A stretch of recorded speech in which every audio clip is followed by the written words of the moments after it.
Why, hello there, Hearties. How's everybody doing? Welcome to August, Cammy's birthday month. Excuse me.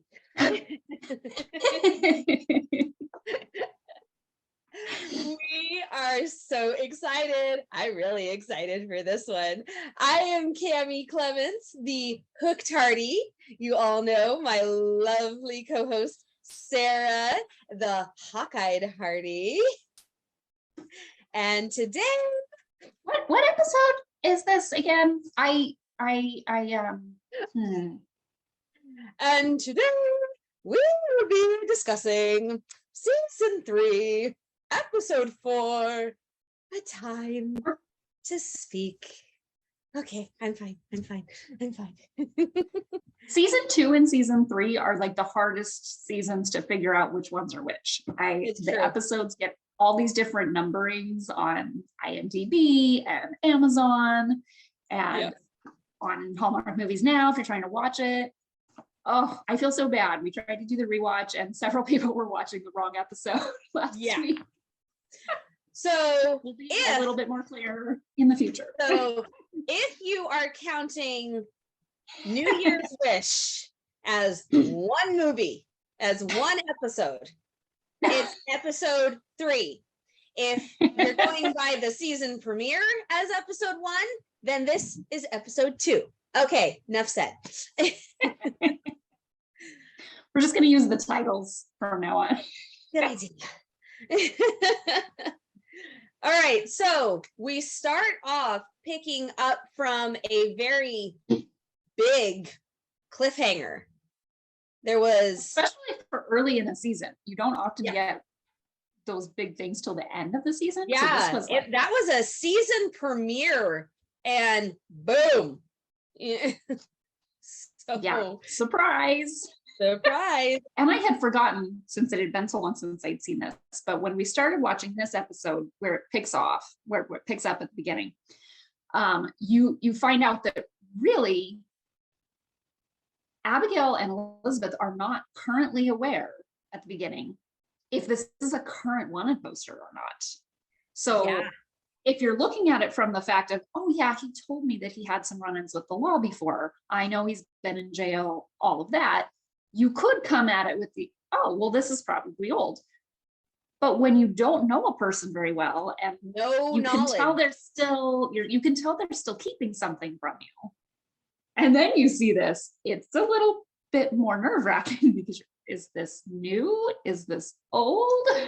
There was no way to date it on the actual paper back then, so. And they didn't put a date on it. No, they didn't put a date. Helpful. It would have been so helpful. Currently wanted in August of 1912. So Abigail is panicking for Abigail, because Abigail doesn't panic, but she doesn't. No, but she's panicking for Abigail. Just this has to be a forgery or some sick joke. Her mind is going 100 miles an hour. How can I justify this? What is possibly, And Elizabeth is trying to help her feel better. Not much is working. She's saying, you have school to go to, you have a cafe to run. They're both saying, no, I'll stay here with you. It's just, so thank heavens Jack walks in. So Jack is able to say, Mountie headquarters came back to me. This is 4 years old. And the timing does seem very convenient, like Frank said, I swear, because he walks in right then. Yeah, he walks in right then to tell her, like, oh, really? You were going to tell me right now before you saw that I knew? Like that, the timing seemed really, really convenient. But because Frank is we have seen things that Abigail has not seen. So because we have seen so many scenes of Frank turning down the jobs, Frank saying Jesse leave, and Jesse, like, even the fact that Jesse's in on it, they still don't know that right in this second. No, until they Frank don't. talks about that. Yeah. And So which is funny because then she makes the connection. Oh, he said he was looking for Matt Landry. Yeah. So we have seen a lot of things about Frank that the others have not. So we, I think, are able to say, yes, he's telling the truth, but this is just really, really bad timing because Abigail just got done with a relationship with a man who deceived her. And this is really, really bad timing. Yes. Oh. Yeah.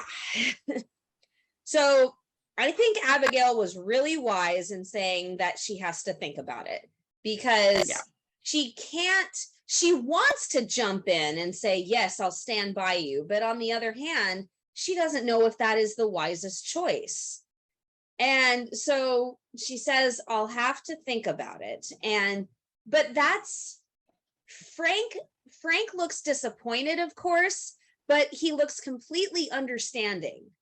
You know, he knows that he can't expect more. So then we have a little bit more fun with secrets as we're walking to school. Okay, now question of the day. We haven't done this for a little bit. Haven't. Okay. Yes. So, Sarah, do you think people in relationships can have good secrets? And I am not talking about a surprise birthday party. Right. That's a really tough one. I think obviously it goes down to kind of the level of secret. Is it something that you're keeping from them because they're not going to be happy about it? Then obviously no, even if it's small. But what is the intent behind this? Yeah. If it's something funny about, like Jack said, something funny that you thought about that person and you're just like, I'm not going to say that because that's, like something you thought about them early on in the relationship. Like, yeah, you don't have to tell everybody every single thought that came through your mind. Yeah. Especially before you knew them. But there should not be ever an intent of keeping something from someone for your betterment. Yeah. No, I agree. Kind of to save them some heartache or something, and it's selfless like that, I think that can be a little different.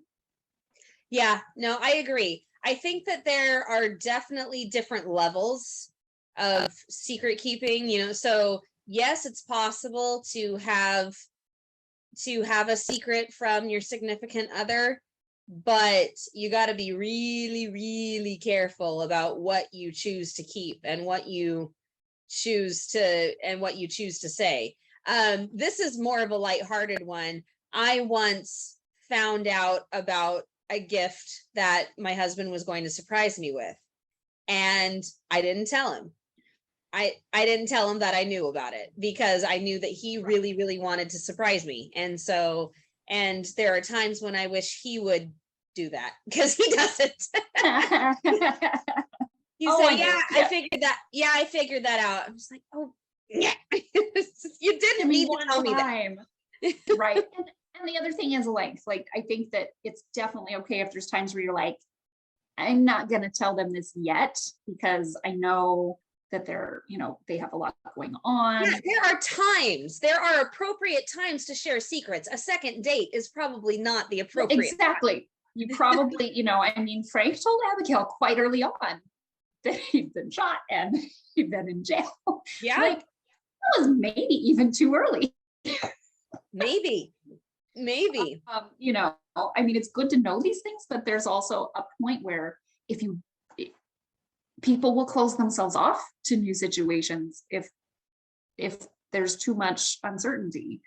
And sometimes you just need a little bit of time, and you need to feel comfortable with someone trusting them with something that's very difficult that you went through, to tell them something about yourself. So I think it is a balance to it. If you're in a significant ongoing relationship, then it's closer to the should not have any secrets. But there's of course times and places and levels. And I think, like I said, I think it comes down to your intent. Are you trying, like, Is it something you know they're going to be very angry at you about, or something that you did to them? Yeah, that's not good to keep that. All right, so with Jack's deep dark secret, I love this. When we first met, I thought you were attractive. And honestly, I thought he was going to go for like annoying or something in this moment, which still would have been totally appropriate for him to have said. Because for that it would have been true. She already knew that they were annoyed by each other. So it's not like this would have actually been a surprise. Right. And but, even though I, but also he was flirting. He was at that first meeting, he was flirting until he found out who her father was. First. Yeah. Yeah. So that, and then I love how she says, that's your deep dark secret. Well, not anymore since you pried it out of me. It goes back to the banter. It goes back to the banter. It's just adorable. Yeah. Actually, when I watched this scene the first time, when I was watching this episode, it prompted me to go back onto Netflix and watch their first meeting so that I could see it and say, okay, now that I know what they thought about each other when they first met, I want to see it. I want to watch it, Yeah, that's too funny. Okay, so let's talk about Dottie for a minute. We've got one of the first big episodes with her, like where she really had a central role. Yeah. And this is a very big deal for Dottie because she getting scammed. All right. I know it's going to be hard to say this because it's been a while since you saw it for the first time, but did you think she was getting scammed, or did you think? You thought that she was getting scammed? Yeah, the way he carried himself and the way that the offer didn't come up immediately, like, all your paperwork's in order, you can choose to have this, which will take this amount of time, or this that will take this amount. Like, you would have presented that all if that was your job and this is what you're supposed to do. It would have been all laid out for you, not waiting until she was really upset and asking him if there was anything he could do to speed things up. Like, it was a little suspicious in the way he presented all of that information. And he didn't give her, I mean, I realize part of that's probably it's on TV and it takes place in a different time frame. So that's why they weren't mentioning exact dollar amounts, because that could just add more confusion to the time that they were in. But it was odd. It was just like, it's a fifth, like he's just being very vague. He's not even saying like, it's this amount, or, like showing her paper. Yeah. And when Mr. Logan said that it was going to take 5 to 6 months for the money to come through, I mean, I was like, that's a really long time, even for back then. Yeah. Not when all the paperwork is in order. Like, maybe if there were problems with the paperwork that they had to deal with, I could see things taking a long time. But honestly, back then I would expect things to move much faster because there's less red tape. There's less things going on. Honestly, everybody probably not as many people even had life insurance back then. Mm-hmm. So I wouldn't think they have this huge amount of clients that he's got to like rush off. He's not dealing with 100 people on his caseload. That's true. So let's just skip really quick to the scene where Logan goes to report his briefcase stolen, because I love that scene. Love this scene. This is like one of the early Bill scenes where you're just like, I like this guy. Yeah. Because you were so uncertain about him for so long. And now you're just like, ooh, he's kind of being sneaky, and I like it. This guy's good. And when Logan said, I'll have you arrested, I immediately thought, oh shoot. And then he just calmly, casually, on what evidence? Nothing's been stolen. your briefcase is here intact, and slam it, shoves it at him. I'm like, don't you be messing with Mr. Avery, mister. Yeah. I love how he never introduces himself, never says who he is. I actually kind of thought it was weird that Logan doesn't actually, that he figures out that he's not the Mountie so quickly, because he's very much carrying himself like, showing him the briefcase. My first thought, if I think this guy is the Mountie and I'm coming in here to report this, and he says, oh, did it look like this? I would have been like, oh yes, somebody turned it in, or you found it. Like, I wouldn't have immediately jumped to, you were the one in my room.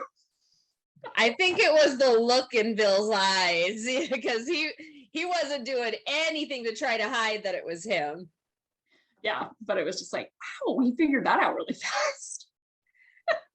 No, I think it was the way that Bill looked at him, because he was just, staring at him very intently and like, did it look like this? It's a small town. How many briefcases get turned in? The guy's missing it. I don't know. But like you've got this big lost and found full of items to be like, full of identical briefcases. How can we identify this? Best line. I'm not the law, mister, so I can't send you to prison where you belong, but there are worse places I can send you. Mm-hmm. That's when you start getting the shakes and the shivers. Well, that's when Logan started getting the shakes and the shivers. Exactly. He was pretty adamant until he heard that line. He's like, oh. Huh. I'm going to end up in a gutter somewhere, missing 3 of my fingers.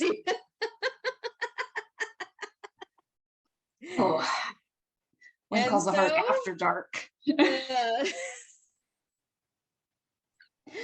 it reminds me of, so back in the day when they did the spinoff of Baywatch, and it was Baywatch Nights, and David Hasselhoff was a private eye at night. Oh my. That show didn't last very long, but it reminds me. It's like Baywatch and Knight Rider smushed it together. They were like, well, let's just, capitalize on how great, the show's getting a lot of viewership. They were like, what could we do? But still have Hasselhoff, because he's the reason people are watching. So they just made, he'll have his night job that'll be more gritty. And I can just picture that here, where it's just like After Hours with Bill Avery. It's like the dark side of Hope Valley. So write out a check to Dottie for the full amount, and then you're going to go back to all of these widows on this list, and I'll know. I like, because he started to kind of look up, and then he saw that Bill had written down a list of names, and he's like, oh. I will.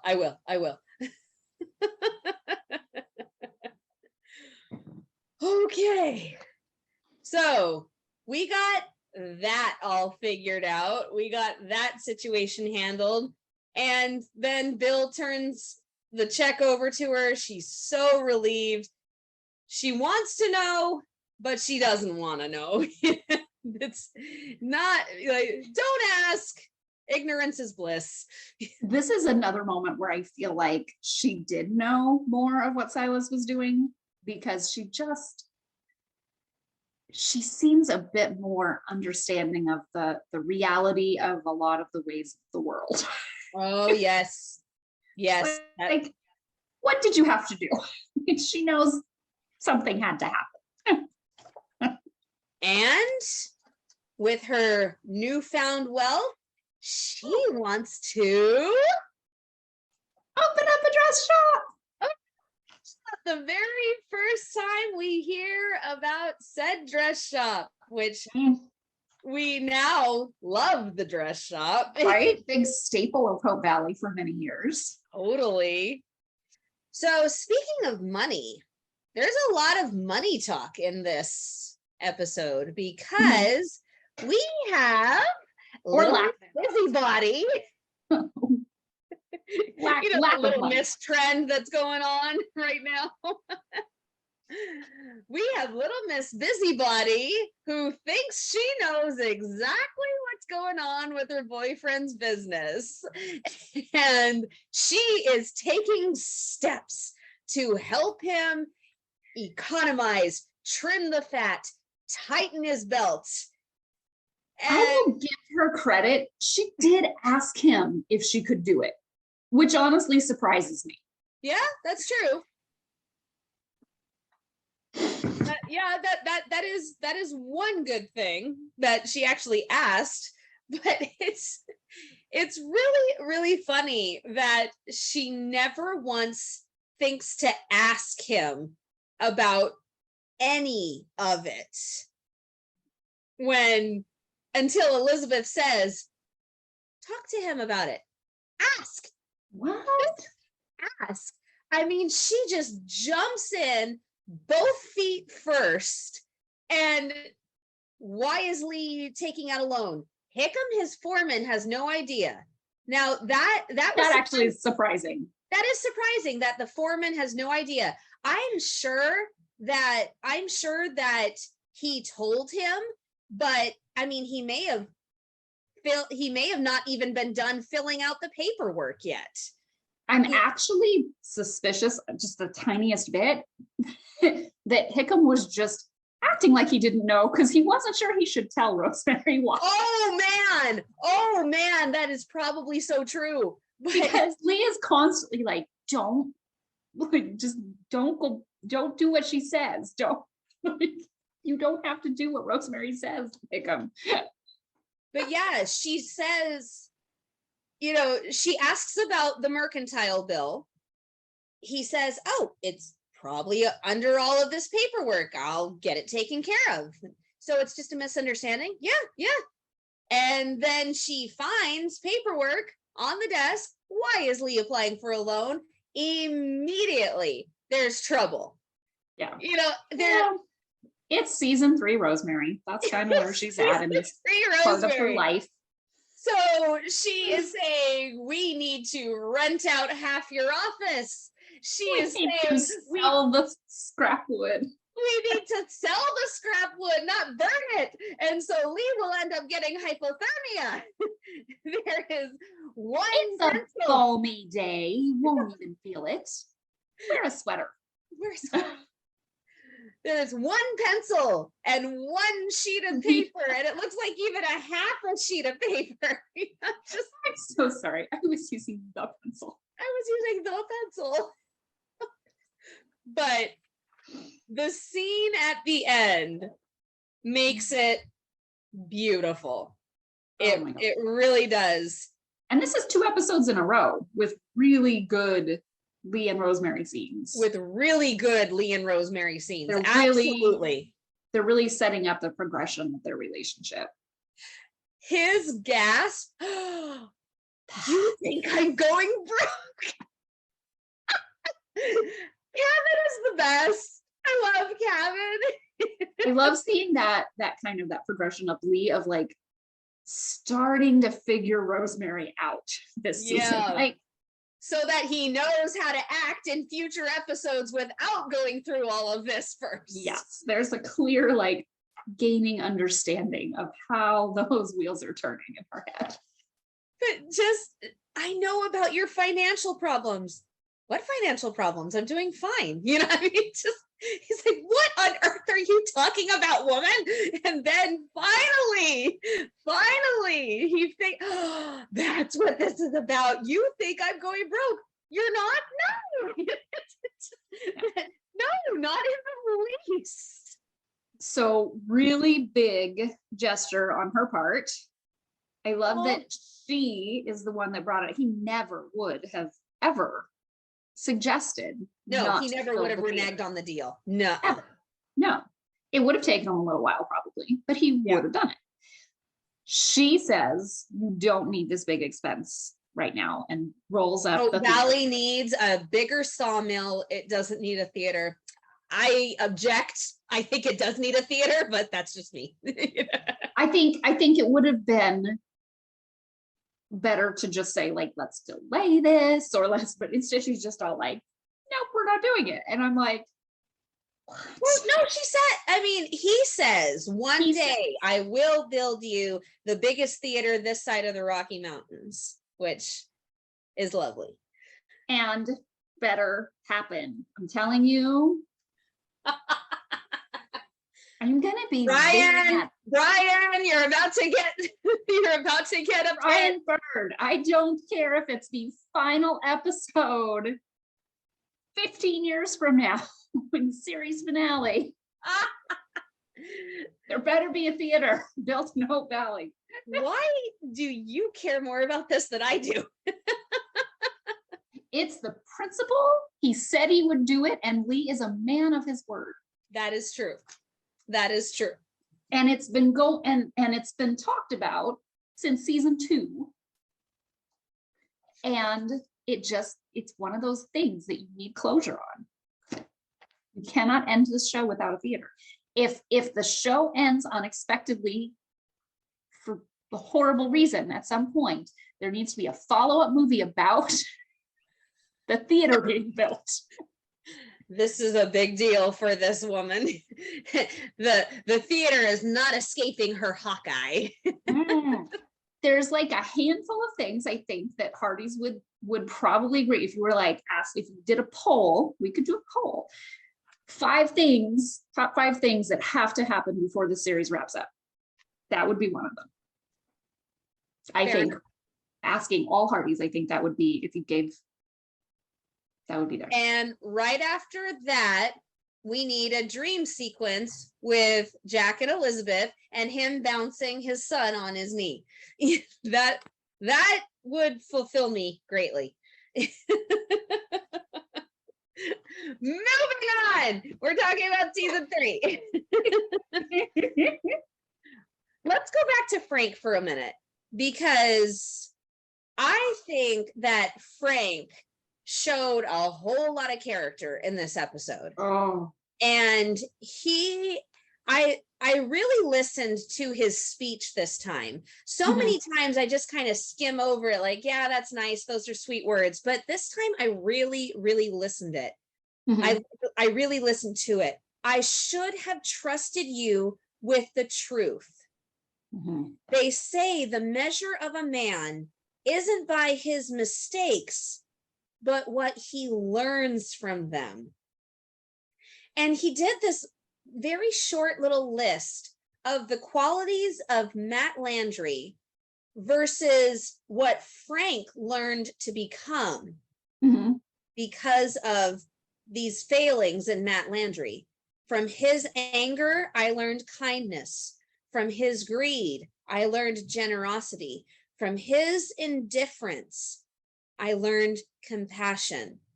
Remember me the way you knew me, the man you called your pastor.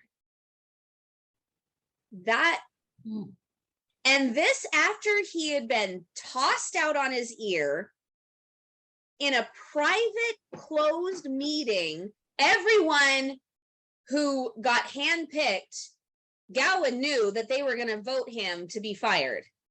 Right. I mean, season 3, Florence. Whoo. Yeah. Watch out. She was not to be trifled with.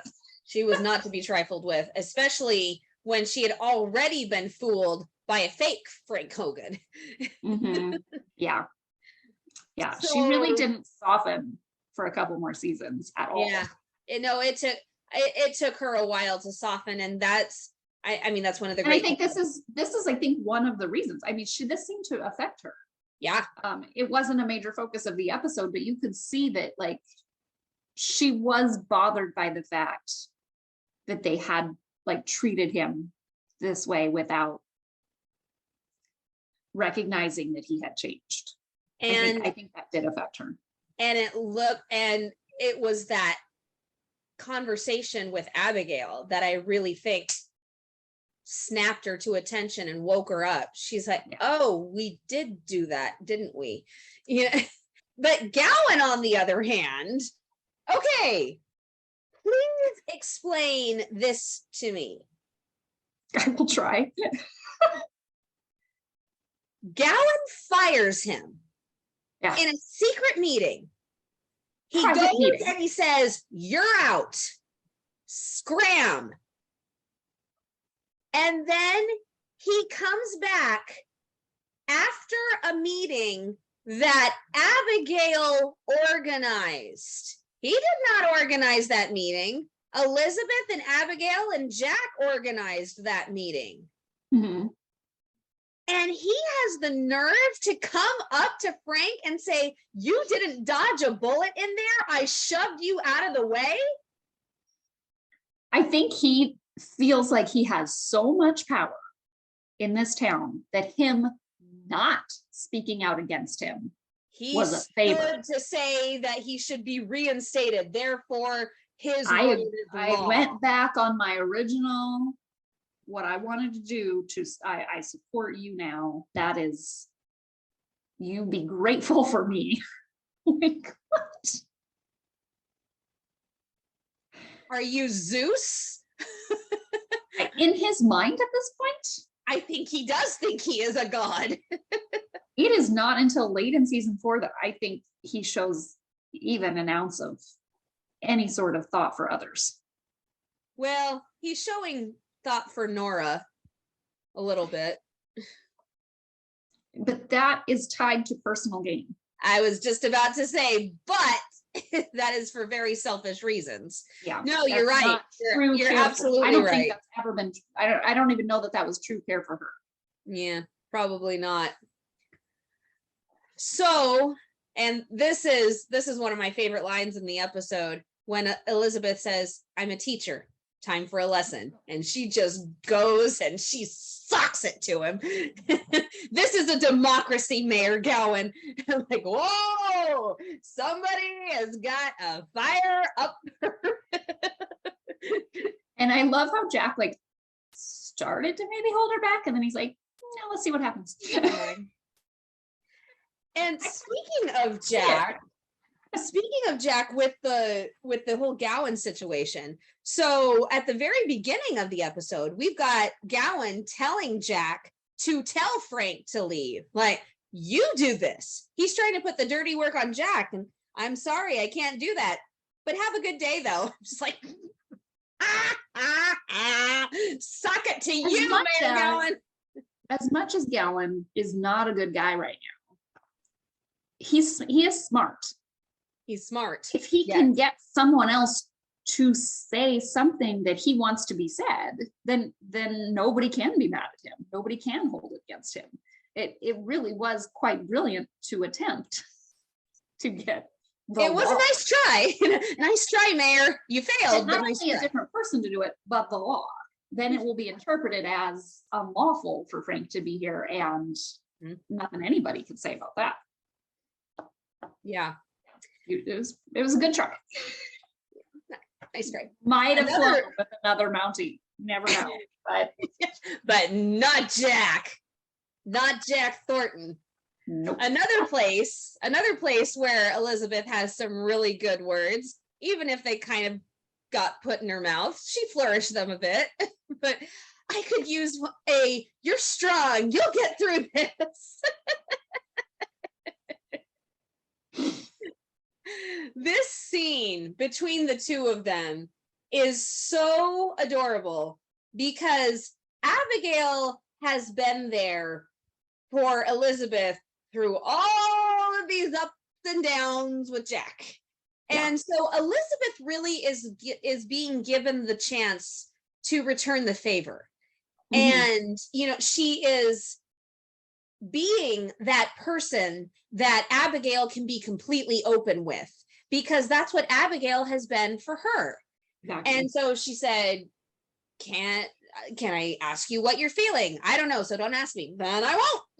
And I'll just keep moving the line down so you have more empty space for the laundry. Because you are taking it out on the laundry. But seriously, when she says, because Abigail just says, "Can I please hear, you're strong, you'll get through this," she adds a whole nother log to the fire. She says, "You are the strongest woman I know. You'll get through this." And then when the whole problem with the camp out comes up, then Abigail returns the favor immediately. "You are the most creative woman I know. You'll solve this."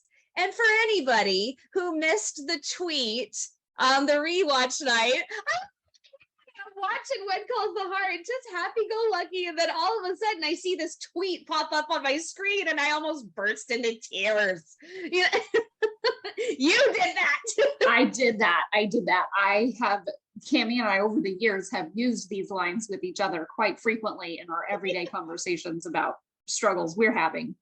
We're not fans or anything. No, we may quote the show from time to time to make a point. A lot. So yes, when this scene came up, it was very meaningful that it has been a scene that we've quoted many times to each other. So I quoted out that Cammie is one of the strongest and most creative people that I know. Love you. I love you. Okay, back to business. Well, since I'm already in a gushy mood, we might as well just go to the gushy scene. If I can. Hot in here? I was talking about having a fire lit under somebody, so let's just move to the literal fire. All right. First of all, I'm gonna try to be objective about this. Do you think that it was a good idea for Elizabeth to just jump in and take the girls? Good idea, bad idea? What's your view? I'm honestly shocked that it hadn't come up before when they were planning a camp out. Good, yeah, good point. Because it was already tied to the school. It was already planned. Yes, it was Frank that had probably organized it, but she was aware of it from the whole point. All the kids were aware of it. The boys were already planning it. It seemed just slightly awkward that at that point in time that Jack's talking about the change of plans, that the other girls are just now asking if they can go. So like that just kind of seemed slightly odd to me. Like, were the girls totally unaware of this and that's why they're asking? Was it only talked about with the families of the boys? Are there no families that have a boy and a girl that this like has come up with? And it also just surprised me that Elizabeth wouldn't have very originally said, "Can I take the group of girls at the same time?" Or, you know, it's odd to me that that was an afterthought, knowing how she is and her approach to things. But I can see the natural progression of maybe the girls hadn't brought it up and now they're asking to go and asking why they can't and why this is unfair. And that is triggering her wanting to do it. But yes, I absolutely, especially knowing who Elizabeth is, her approach to teaching, her approach to life in general, that women can, I mean, she walked into a coal mine to help the other ladies out. So I do think it made perfect sense that she do it. She could have told him and planned it out. I don't think he would have honestly said no. He would have been surprised. But I like how it played out. I like that she surprised him. I like that they ended up in this. She could have gone to a totally different area. There's a lot of areas you could keep out there. Yeah, it's not like it's a urban area. We're not in Hamilton anymore, Toto. Yeah, so she went to the same area on purpose, which I also find really cute and flirtatious. And yeah. Okay, so because it had the outcome that it did, obviously I'm in favor of it. However, I do agree with the whole timing thing. Number one, this has been in the works for a long time. Jack stepped up to the plate because everybody was saying, we're not letting our children go on that camp out with that con man. You know, so the boys were going to be really, really disappointed. And so he stepped up to the plate to help. And like you said, there was no talk of a girls' camping trip before that. And so, you can't ask on the day, hey, can girls come too? And especially when you're talking about back then, it took a whole lot more to get packed up for a camping trip back then than it does now. And it even takes a whole lot to do now, And so when I think about it that way, I'm just like, why couldn't how did they get all the extra tents? How did they magic of television. But I did think that was a little unfair. This was supposed to be a special trip just for the boys. They had been planning it. It was about to get canceled, and Jack made it so it wasn't canceled. So, don't punish him for that. I also want to point out, I really love Jack's response to the girls. He didn't say no. No, he said maybe next time. And that's what I would have done. If I had been Elizabeth, I would have said, how about next weekend, all of us go? That's how I would have done it. Now, obviously, it made for a fantastic scene, so I'm not going to complain. But if we're talking the real world here, I would have said, how about let's arrange for all of the girls to go on an overnight camping trip next weekend. And that way it wouldn't have been so rushed and hurried and all of that. Yeah, no, I agree with that. That's a good point. But in that asking for the girls to go on the camping trip, we get our first glimpse of somebody. We see Opal. We get our first glimpse of Opal. And on this campout, we get our first mention of Brownie. Another staple of season 3. Yes, very much a staple of season 3. Okay, so we have prepping the land for the campout for the night. We have some very flirtatious banter with the good evening, Jack. And okay, the poison ivy. Were you as shocked as I was that she even knew what poison ivy looked like? I mean, I'm sure she's read a book. She has to have read a book, because she read a book about camping. That is something she did. And I'm so glad that they referenced that, because that was hilarious when she's like, I brought my matches. I came prepared this time. But I think yes, she's a very well-read person, and that seems like something you would read in a book. And it strikes me, she's going to take these girls camping. I am positive she grabbed a book about camping and skimmed through it. Had to have. Where are all the pictures of the poisonous plants? Actually, in season 1, when Julie came out, they were going through the forest and identifying things that they'd been learning about from books. So, but it was mostly bugs. It was, but I'm sure it came up. Yeah. And I think identifying things she's good at. Yeah, probably. And then we hear that the girls will be singing songs later. And obviously it's been a while since Jack has been in a group with little boys, because he's thinking that ghost stories would be a great idea. You know what? Their reaction in the tent serves him right. Well, and what I think is hilarious is I think of Robert as one of the older kids, because he is still on the show later in the series. But he really is quite young at this point. And so in my mind, I'm like, well, maybe for the older boys, it's okay. And I'm like, no, actually, it's not that old. I mean, he's probably 10, because Cody's about 10.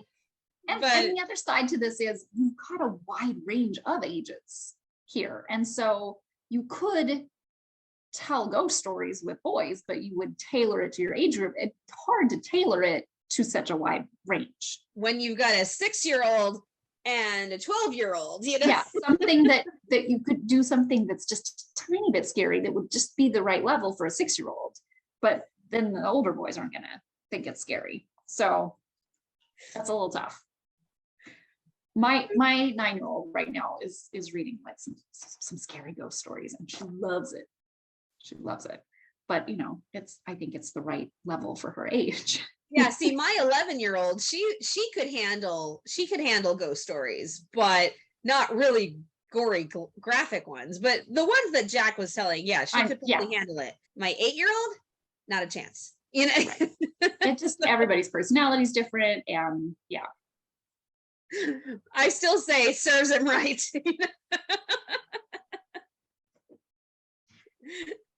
When he's trying to get them to sleep. I'm afraid of dogs too. I'm afraid of dogs too. Later we find out he's afraid of horses. He's really Robert's got Robert. Poor Robert. He's got a lot to deal with. So and the contrast. The contrast between like the boys' camp, they're all freaking out, they're all on edge, and the girls are falling asleep and so docile. And there's one girl crying, and she is instantly soothed. I know. I thought that. I was like, man, when my kids don't want to go to sleep, it takes a lot longer. That's why it's called written for television. Sometimes it is so much easier though with a large group, because they're seeing their peers doing something and want to fit in, and they're always going to respond better to not. And when all else fails, offer to sing. Apparently, I like crickets better. I like crickets better, and that got her fine. And then we have did you have any trouble getting the boys to sleep? No. Nothing. So why are they all in your tent? Well, like you said, some of them are pretty young. Then, okay, maybe we should have sung songs with you. Yeah, this is like, he's just so bashful and embarrassed to admit. But he still admits it.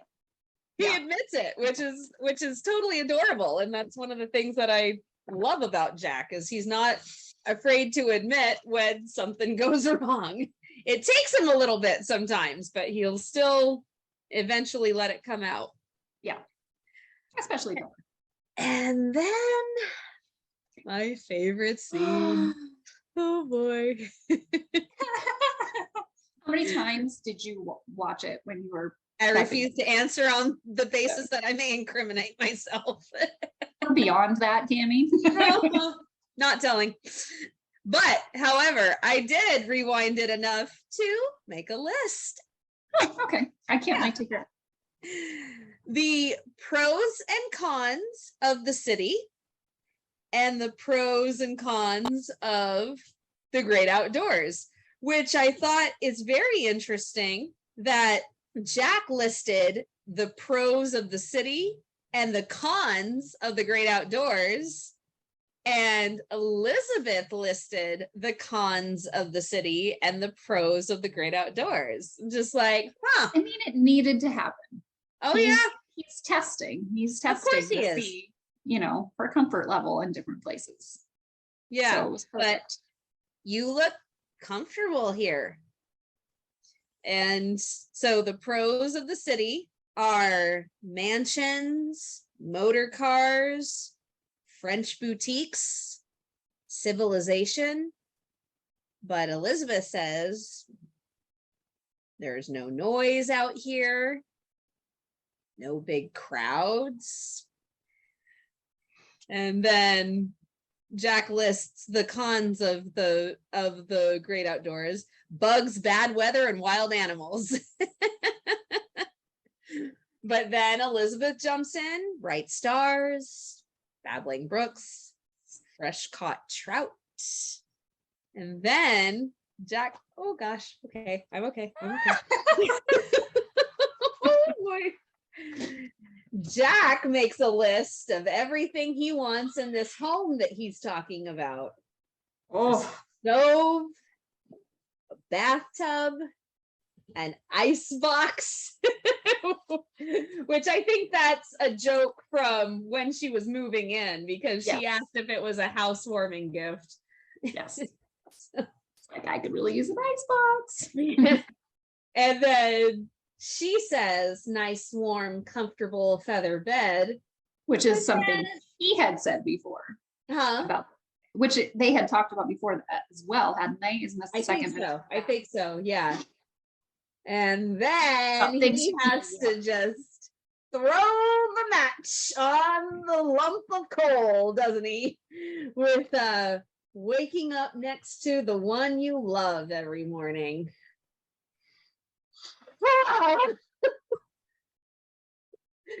He says that with the stars and the firelight and the quiet. Yeah, Sarah's taking off the sweater.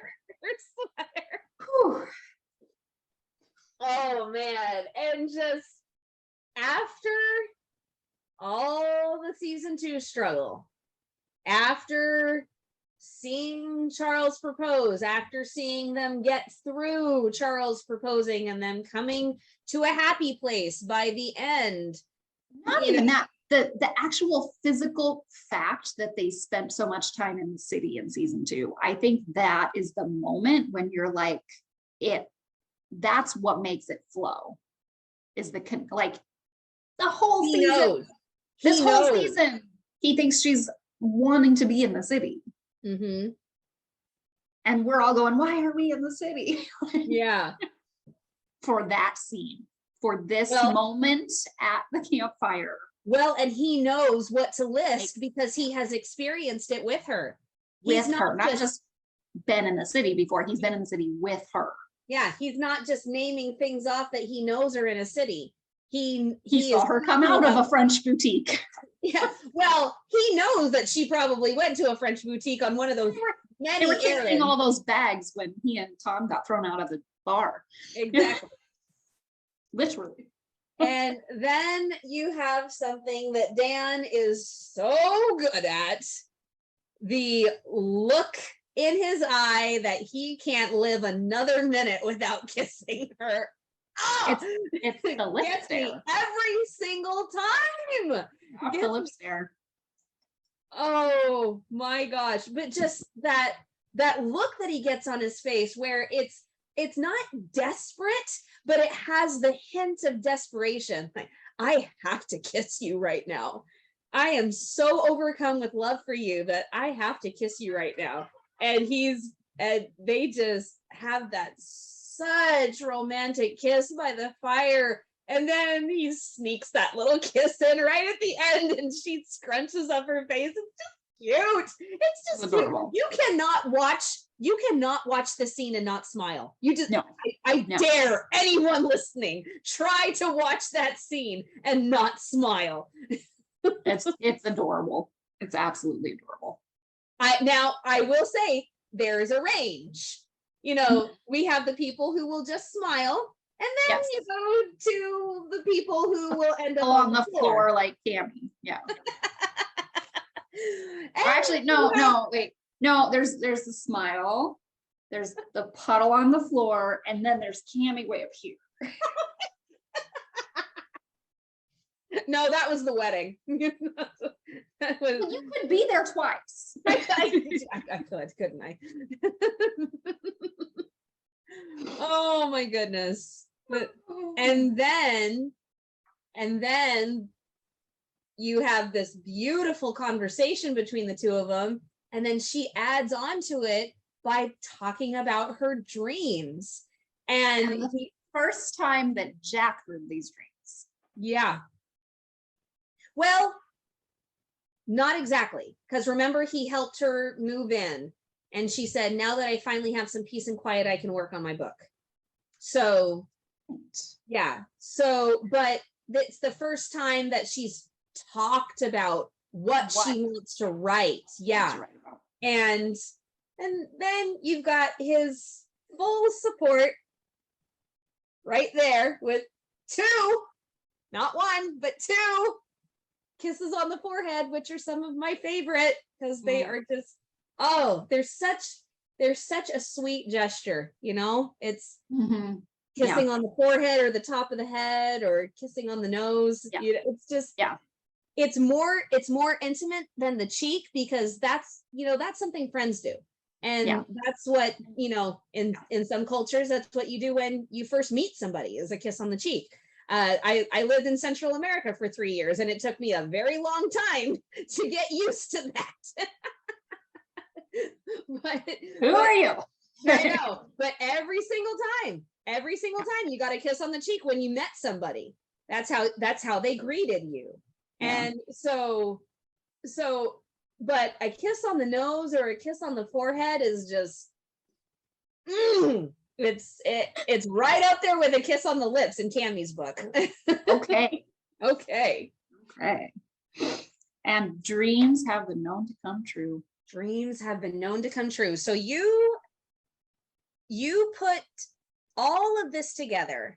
You've got the atmosphere of the campfire and the beautiful outdoor scene with the moon and the stars shining down.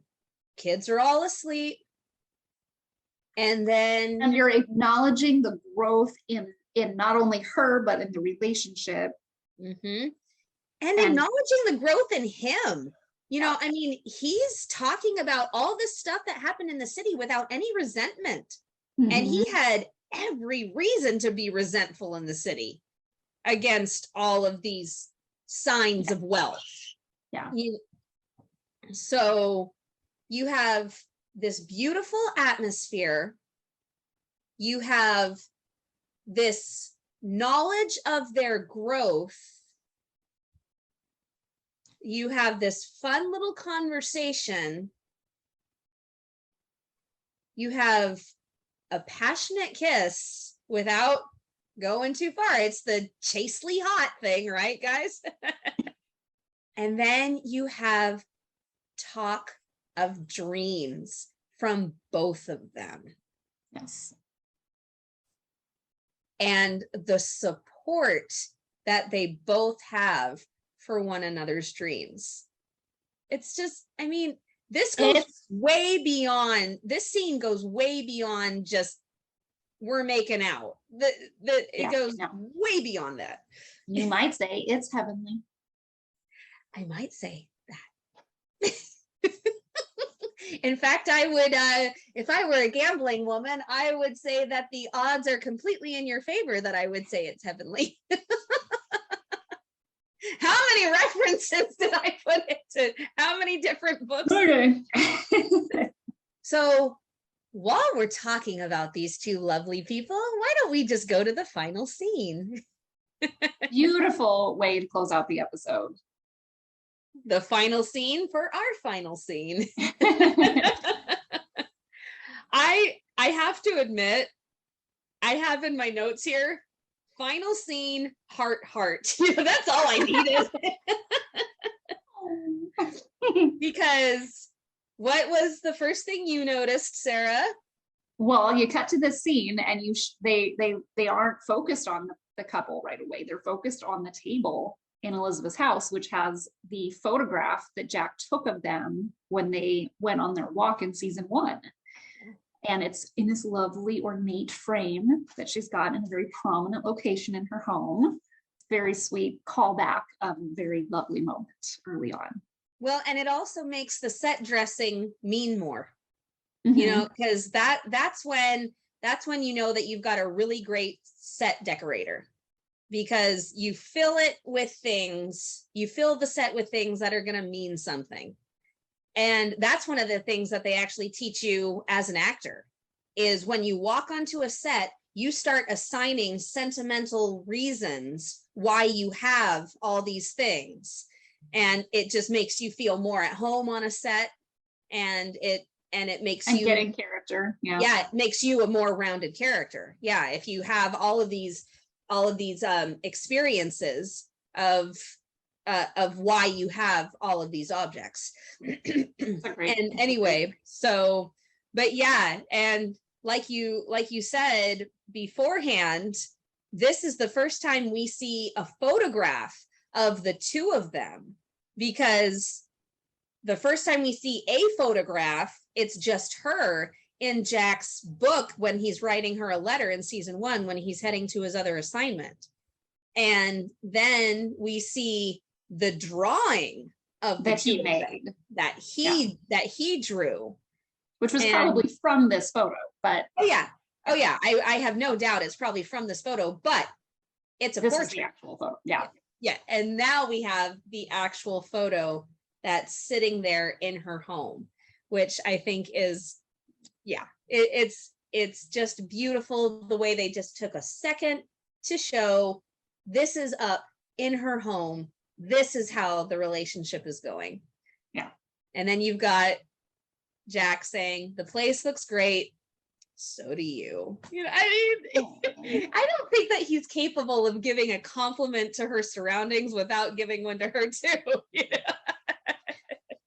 Which I'm totally fine with.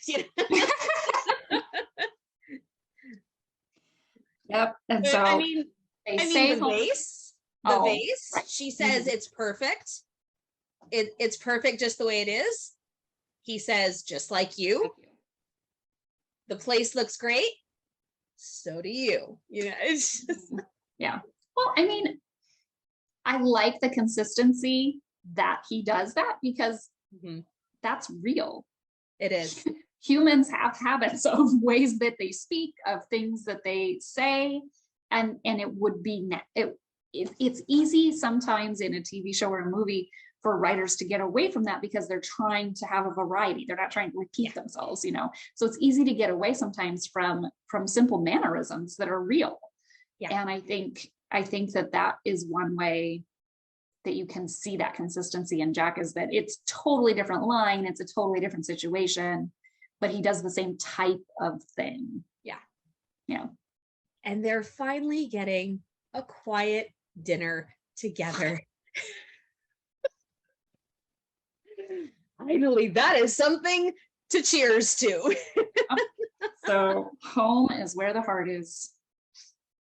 And with that, we're going to leave you with this episode, A Time to Speak, because I think we've spoken quite a bit. So we will see you next time. Bye. Bye, Hearties.